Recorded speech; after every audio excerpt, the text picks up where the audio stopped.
आप देखो केवल क्या है इस पशु में। आप लोग सुनते होगे श्रीमद् भागवत गीता में एक जगह केवल जीवन का उल्लेख है, बाकी सब जगह भगवान श्री कृष्ण जो हैं वो आत्मा का उल्लेख करते हैं।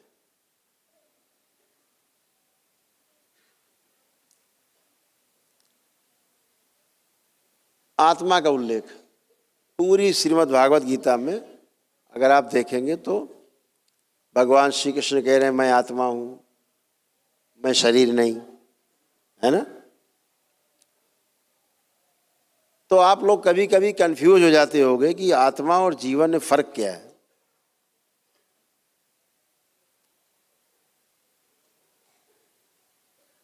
आत्मा जो है ऐसे समझो जैसे इंजन, नंबर 1 का इंजन, फर्स्ट क्लास, पेटी पैक, ब्रांड न्यू इंजन। अब उसमें आप पेट्रोल डाल दो, डीजल जौन सा इंजन हो, स्टार्ट कर दो, है ना। अब बताओ ये इंजन कहीं जाएगा? कहीं नहीं जाएगा, तो खड़ा रहेगा, हुर्र हुर्र चलता रहेगा, जाए कहीं नहीं। क्यों? कब जाएगा ये? जब इसको मोटर पे रख दिया जाए, 4 पहिया लगे हों, तब ढूंढेगा ये। इंजन चला के ले जाएगा दिल्ली मुंबई, सब घुमा लाएगा पूरी दुनिया। तो जो अकेला इंजन है उसे आत्मा कहा गया। दृष्टा के रूप में एक जगह बैठा है, साक्षी भाव में, टुकुर टुकुर देख रहा है, कर कुछ नहीं पा रहे, बस देख रहे हैं किसने क्या किया, उसने क्या किया। आत्मा दृष्टा के रूप। तो उसमें जब 4 पहिए लग जाते हैं गाड़ी के, बुद्धि, चित्त, वृत्ति और मन, तो बढ़िया गाड़ी फर्राटेदार दौड़ने लायक बन जाती। तो 5 चीजें मिलके जब बनता है उसे जीवन कहते हैं। उसमें आत्मा सम्मिलित है ना। अब किसमें जीवन है और किसमें आत्मा है, कैसे पहचानोगे? इस बात को कैसे पहचानोगे? तो ये श्रीमद् भागवत गीता में हमने तो पढ़ी नहीं भाई आज तक, हम तो जानते ही नहीं। हमने तो कोई ग्रंथ ही नहीं पढ़ा, ना रामायण पढ़ी, ना गीता पढ़ी, ना वेद पुराण पढ़े, ना शास्त्र पढ़े। हम तो ऐसे ही हैं आपके जैसे। लेकिन हमें नहीं लगता कि कहीं इसका उल्लेख है श्रीमद् भागवत गीता में कि किसमें जीवन है और किसमें आत्मा है। अगर गीता के पढ़े हुए लोग यहाँ बैठे होंगे विद्वान, अगर ऐसा कुछ हो तो बता सकते हैं, हमको कुछ ज्ञान दे सकते हैं। तो ऐसा कुछ भी नहीं, मुझे अभी तक किसी ने बताया कि श्रीमद् भागवत गीता में ये लिखा हो कि ये कैसे पहचाने कि इसमें जीवन है और इसमें आत्मा है, अकेली आत्मा है, जीवन पूरा नहीं है। तो बाबा से पूछा, बाबा कैसे पहचाने? बाबा ने कहा इस धरती पे कुछ लोगों में तो जीवन है, बाकी सब में आत्मा है। तो ये कैसे पहचाने भाई ये आत्मा है? तो उन्होंने कहा, एक वाक्य कहा, सिर्फ एक वाक्य, कि जीवन ही जीवन की बात को सुन के रिएक्शन देता है। जैसे अभी हम आपसे कहें कि बेटा यहाँ आओ तो आप आ जाओगे, हम कहेंगे बेटा आप जाओ बैठ जाओ तो आप बैठ जाओगे, मतलब आप में जीवन है। अब आप मेढक से कहो भैया आओ, हैं? चींटा चींटी को बुलाओ आओ आओ, आप गाय को बुलाओ आ जाएगी, आप बुलाओ गाय को आओ तुरंत आ जाएगी, रोटी खा ली चलो चली जाएगी। कुत्ता बुलाओ आ जाएगा, चला जाएगा। मतलब जीवन है। तो जिसमें जीवन है वो आपकी बात को सुन के अनुसरण करेगा।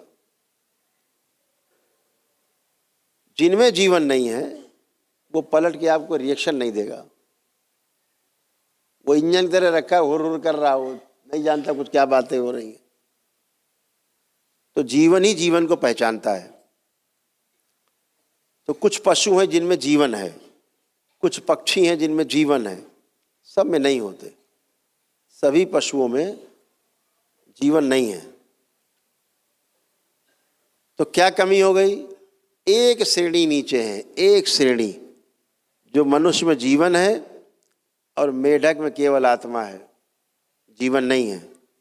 उस आत्मा के होने के कारण जो चार चीजें हैं,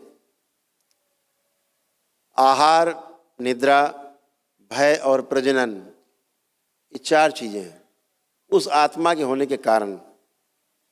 तो चींटी भी जानती है अपना सृष्टि में कि कैसे अपना फैलाव करना है, एक चींटी से 1000 चींटी, लाखों चींटी कैसे बनना है, उसे ही पता है। मेढक को ही पता है, मछली को ही पता है, लेकिन आप मछली को बुलाओ तो नहीं आएगी। कुछ मछलियां हैं जिनमें जीवन है, वो पहचानती हैं, रिएक्शन देती हैं, आती हैं आपको बुलाने पे, बोलने पे चली जाती हैं। कुछ में जीवन। तो मनुष्य में भी जीवन है और कुत्ते में भी जीवन है।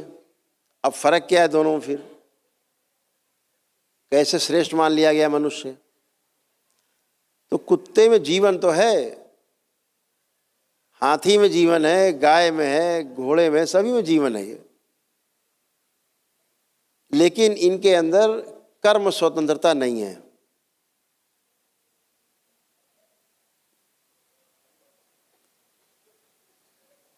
कर्म करने की स्वतंत्रता इनके अंदर नहीं है। इनकी लीक बनी हुई, इतना करना है इनको, इतने में सो जाना है, इतने काम करना, लिखा पढ़ी में उनके पास दिमाग में है। अब आप घर में रख के ट्रेंड करो तो अलग बात है, आपका ब्रेन अब काम कर रहा है आपका, तो आपको क्या फर्क है उसमें? केवल एक छोटा सा मेधस है, मेधस छोटा सा जो हमारे हैं अंदर मस्तिष्क में, छोटा सा मेधस। वो मेधस होने के कारण हमारे अंदर कल्पनाशीलता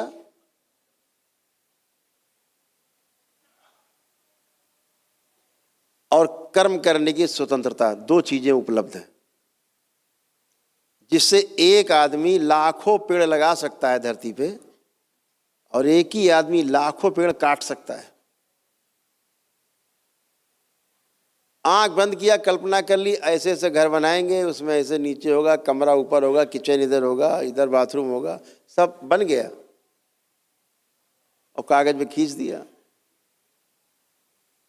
घर बना नहीं, लेकिन दिमाग में बन गया घर उसके। ऐसा कलर लगाएंगे, ऐसा दरवाजा होगा, खिड़की होगा, ऐसा पलंग होगा, सब ये कल्पनाशीलता मनुष्य के पास है। और कर्म करने की स्वतंत्रता है, ये केवल मेधस होने के कारण है। ये किसी जीव में नहीं है, केवल मनुष्य में है। इसीलिए मनुष्य सर्वश्रेष्ठ माना गया है। तो एक श्रेणी पीछे ध्यान रखना है, इसलिए इनका आदर सम्मान जरूर करो। इन पशुओं का, इनकी हत्या नहीं करनी चाहिए। जो ये यज्ञ हिंसा करते हैं लोग, बकरे की बलि दे रहे हैं, वो जानता तुम हमें कहाँ ले जा रहे हो, समझ तो रहा है वो, लेकिन कल्पनाशीलता नहीं कर पा रहा कि कैसे क्या करें, बच्चे कैसे, दिमाग कैसे लगाएं। इधर चारा खिला रहे हैं, पीछे से गड़ासा मार दिया, धड़ से गर्दन अलग।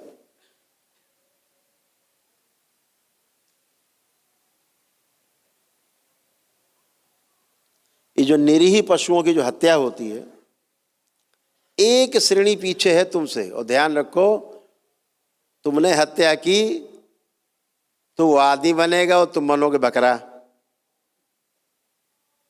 तुम्हारे हो गए कर्म भोग बकरा बनने के, तुमने हत्या की। और कम से कम वो मरने के बाद बकरा दैत्यों के तो काम आया, दैत्यों ने खाया उसको, उसके प्राण लिए। दैत्य प्राण पीते।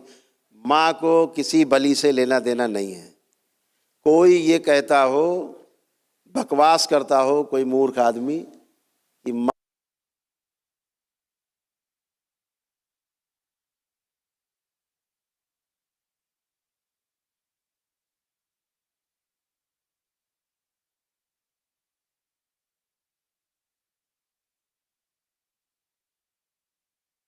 दिखाए। तो गणासा जो मारेगा ना, लगेगा बकरे की लेकिन कटे गर्दन उसी की। इन निरीह पशुओं की हमें सुरक्षा करनी है। एक है श्रेणी पीछे है, अगला जन्म केवल मेधस मिलना है उसको, मेधस, और आपकी तरह होगा। तो कर्म भोग का सिद्धांत लागू होता है, उसको काटने के लिए भी व्यवस्था है।